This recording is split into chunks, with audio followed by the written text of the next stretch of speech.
Okay, you look in the mirror again, and you see your limbs stretched out. I gain an effect, sore, minus 10 HP. Oh, weird. Okay.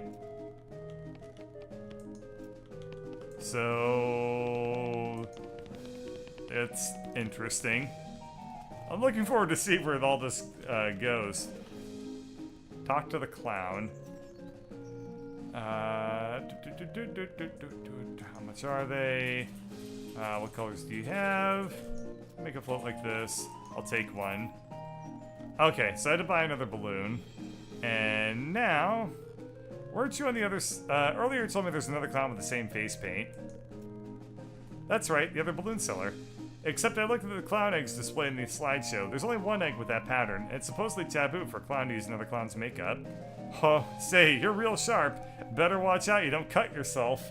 Ho ho ho! So, what's the deal? You're right, there's just me. I walk around the midway and sell balloons at both ends. When people ask, I like to have a little fun with them. So you're not actually following me around.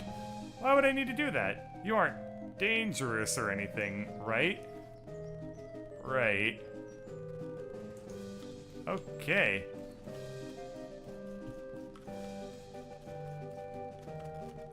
Partner. Looking at all of this, such amazing. I guess it's a little intense if you're mostly used to the desert. Want a balloon? Yes. What is it? Yes. Alright, I guess I will, handle a balloon later. Okay, I guess I can enter here now? Oh man, come on. I've done everything. I've talked to all the clowns.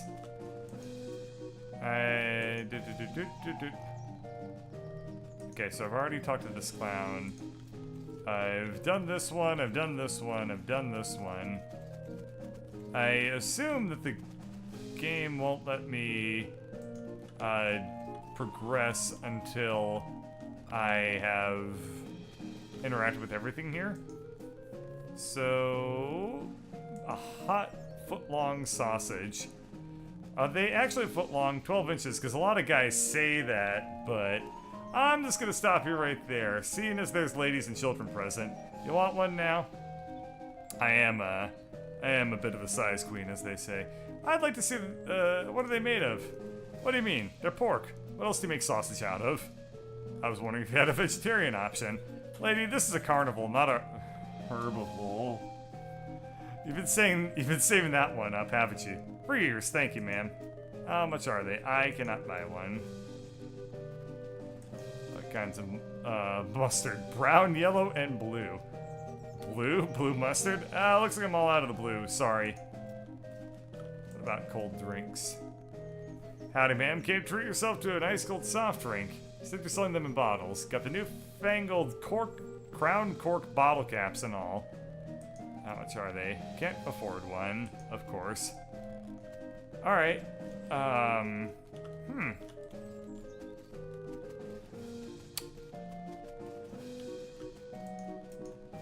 Okay, I interacted with everything, now it works. The clown crosses his arms and grunts when you approach. Ticket, please. Ticket for what? Barnaby Bob's Stunt Spectacular. Here's my ticket. Okay, go on in. Show will start soon. Cool. Huh. The same muscular clown. Was guarding the entrance to the stage earlier. Doesn't look like he's gonna let you backstage. You can't go through the backstage area. The hulking clown guard won't let you. Alright. I guess I will sit here. And here we go. You take a seat, and a smattering of other patrons appear and sit down as well. After a minute or two, there's a crash of cymbals and a clown runs in from the backstage curtain and jumps onto the stage. In contrast to the other clown's colorful clothing, this is relatively simple. Black wool trousers and a bright crimson shirt under a pale tan leather jacket with fringe on the sleeves and a red heart painted on the shoulder. His face paint is plain white without any color accents, contrasting his curly black mustache and thin goatee. A snappy silk top hat with a rakish tilt tops off his outfit. He doffs his hat and bows with a deep theatrical flourish, and the small audience claps politely. Clap. Thank you, ladies and gentlemen, thank you. And welcome one and all to Barnaby Bob's perfectly normal traveling circus sideshow. I hope you've been enjoying the attractions and the distractions of our little traveling carnival. And now it's time for our star performance, the main attraction. Ladies and gents, put your hands together for... A loud drum roll starts as he gestures to the curtain, and then a cymbal crash again. The clown puts his hat back on with a chuckle. Me, Barnaby Bob. Applaud. Much obliged, much obliged. You're far too kind. Why, I haven't even shown you anything yet. With a laugh, he flips a large Bowie knife into the air. You didn't even see where he pulled it from. The knife glitters as it spins. He catches it and flips it in the air again, this time catching it and bouncing onto the point on the tip of one finger. He holds that pose very still for a moment, then jerks his hand out of the way. The knife thunks into the wood of the stage floor, deep enough that he has to give it a jerk from side to side before he can yank the blade free. He winks broadly to the audience. Wouldn't it be any fun if they weren't sharp, would it, ladies and gents? Alright. Clap. He pulls 2 more knives from his jacket and begins a flashy and elaborate knife juggling act. 3 spinning blades somehow turn into 4. Then his hat is added to the mix, floating lightly through the cascade of knives without a single scratch. He finishes the routine by catching 2 of the knives in each hand and allowing his hat to fall nearly to the ground before catching it on the tip of his boot and kicking it back into the air and on top of his head. Applaud. Ah, now there's some applause I believe I've earned. Let me tell you, ladies and gentlemen, it took a lot of hats to get to where I am today. He chuckles as he adjusts his hat back to its original rakish tilt. Now for the grand finale. For this I'll need a volunteer from the audience. A few hands go up. Barnaby Bob ignores them and looks directly at you. How about you, madam? Okay. Good, I like a brave one. Step right up onto the stage here. Your name, please? Captain Blacktooth. It's a real pleasure to finally meet you, Captain Sneaky Blacktooth. Uh-oh. Uh-oh. Step up onto the stage. A couple of clowns haul a large wooden panel about 7 feet tall and 4 wide up onto the stage. They stand it up vertically behind you and stay there, holding it steady. It has 2 holes in it slightly above waist level and a lot of knife marks.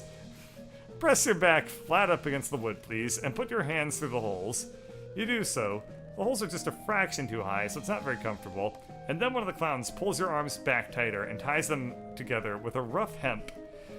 So it becomes much more uncomfortable for a variety of reasons.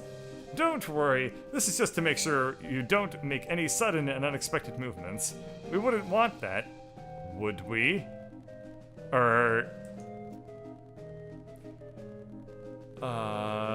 Fret not, miss, everything's under control.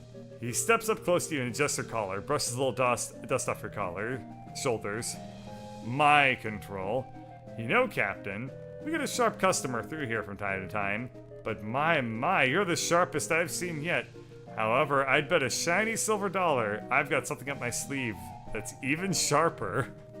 His pupils narrow into vertical slits as he grins at you, revealing rows of pointed yellow shark teeth.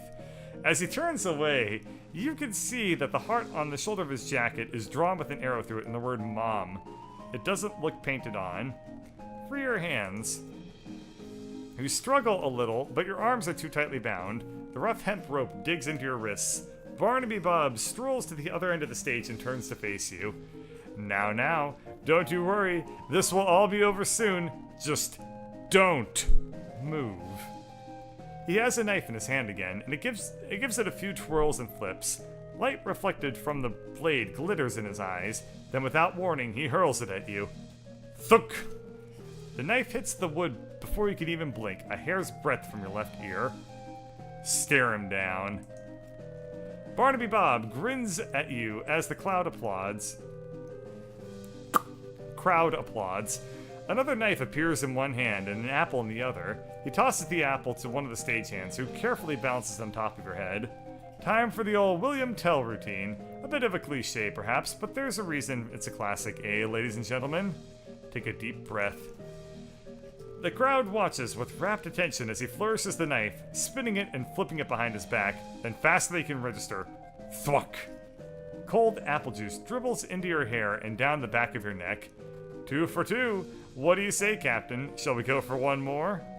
Stare him down. Barnaby Bob pulls out another knife and gives it a quick stropping across the pale leather sleeve of his jacket, then whips a colorful spotted handkerchief from his pocket and blindfolds himself. This time his smile is much closer. I advise you to watch closely, Captain Blacktooth, since you're the only one of us who can. Watch closely. The crowd laughs, but you don't really hear it. The knife spins in his hand, this time either because of the adrenaline or because he's actually moving slower. You can see the motion of his arm as he throws it. He twists his wrist in an odd way that you don't think before he did. You don't think he did before. The knife is flying at you. The knife is flying directly at your right eye. What do you think? Flinch or don't move? I mean, you'd probably get a lot of moxie for not moving. That's true. Alright. We're gonna don't move. Or you might lose an eye. I don't know. I'm gonna don't move. The knife incredibly swerves at the last possible moment. Thunk! You can feel the wood shake from the forces as it stabs into the board. The metal is cold against your right cheek. The audience erupts into cheers as Barnaby removes his blindfold and pumps a fist triumphantly. One of the stagehand clowns unties your wrists and helps you get your arms out of the holes. Bob takes your hand and raises it in the air victoriously. Well, now ain't she a good sport, folks? And as brave as a target I've ever had. Take a cow, Captain Blacktooth. Take a bow. Alright. You bow to the cheering crowd, carefully keeping your eyes on Barnaby Bob. He bows as well, removing his hat with an elaborate flourish, and then he takes a slip of paper on it. As a token of appreciation, I'd like to give our star volunteer a gift, a year's supply of dynamite. Use it in good health. As he hands you the coupon, the clown leans in close to your ear and whispers, "This was the only warning you'll get, girl. You got an item, coupon for a year's supply of dynamite. Barnaby Bob gave you this coupon for your supply of dynamite. How did you know?" Barnaby Bob waves and blows kisses to the crowd as you climb down from the stage, and then he disappears through the backstage curtain. The audience gradually disperses. Well, that tears it, doesn't it? It looks like these aren't regular carnies dressed as clowns you're dealing with. These are definitely full-blown evil demon clowns, like the ones from the old stories, and they've just given you orders to back the hell off from their operation. So now what? I am obviously not going to back the hell off from their operation. Oh boy, this is where I want to be. This little trailer is probably Barnaby Bob's office. Examine. A brass plaque on the door reads, "Barnaby Bob, confirming your suspicions." We will peek in the window. You see Barnaby Bob sitting at a desk. He seems to be inspecting a large map, but you can't make out any details from here. Let's see. I can kick in the door or knock on the door. We're gonna knock on the door. You knock on the door. "Come on in," Barnaby Bob calls. Enter. You? Here, I thought I made myself perfectly clear the last time we met, and yet you knock politely and walk straight into the lion's mouth. You are either extremely brave or extraordinarily foolish, girl. Both, I might hazard to guess.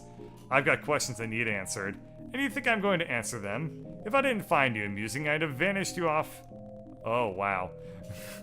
I'd have vanished you off the face of the earth for what little you know already. I appreciate that, but I just can't leave the situation unresolved.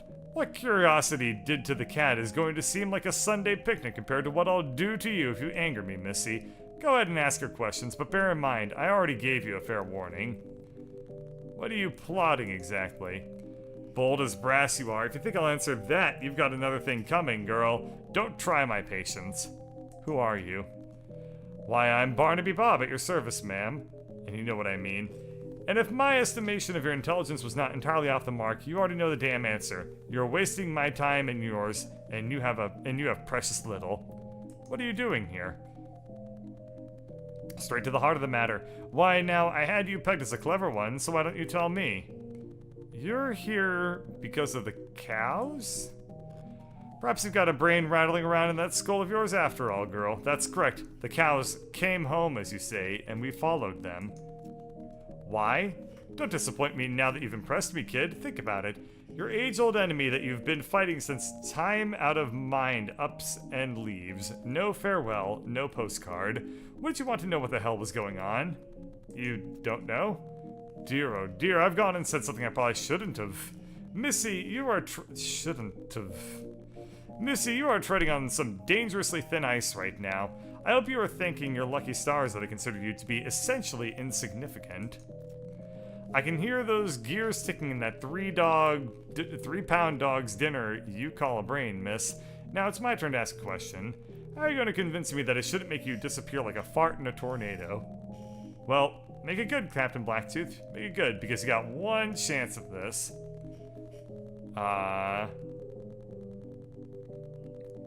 You need me. Do I now? And what, pray tell, do I need you for? My freak show is plentiful. There aren't enough of you to be an army. You're just a scouting party, a reconnaissance. You're here to gather information. Yes, and? You can't do that efficiently. Not the way you guys look. You stand out too much. You need a human scout. Don't you play games with me, little girl. You are talking to Barnaby Bob, Duke of Hell, and I can make your worst personal nightmares look like a choir of softly singing angels. I'm serious. Look, I'm not your enemy, the cows are, and if you're after the cows, not humans, then you aren't my enemy either. The enemy of my enemy? Can't imagine we'll ever be friends, Bob, but so long as it's mutually profitable, I think we can come to an arrangement. You promise to leave the people of this world alone, and I'll tell you anything I find out about the cows. I gotta hand it to you, kid. You may well be the first human being to ever leave old Barnaby Bob speechless. Alright, I agree. We won't make any trouble for the humans. You bring me anything of interest you find about the cows. Hell, if it's good, I might even pay you. Good. You're a smart cow, Captain Blacktooth. You better be smart enough to know what'll happen if you double-cross me. Mama didn't raise a fool. Good for her. He shows you the map on his desk. There's a location in red, not far from Dirtwater, marked Tannery. This'll get you started. There's an old tannery a ways south of here. I sent a few of these fellas there already. Go have a look. You find anything worth seeing, you let me know. One thing, you are strictly undercover. I won't be telling my boys about you. Not that I could easily get a message to the ones out in the field anyhow. If you need to defend yourself against them, well, so be it, and good luck to you. You discover a new map location. Danny's Tannery. You mind cluing me in on what that one is an allusion to? What celebrity, mayhaps? Danny Tanner. Uh-huh. and what was Danny Tanner? I forget. The dad in Full House. It was the dad in Full House. Alright. So I just made a deal with the Duke of Hell and survived. Kick fucking ass, am I right? Alright. Well, that's gonna do it for me here. So, thank you all for watching and have good nights.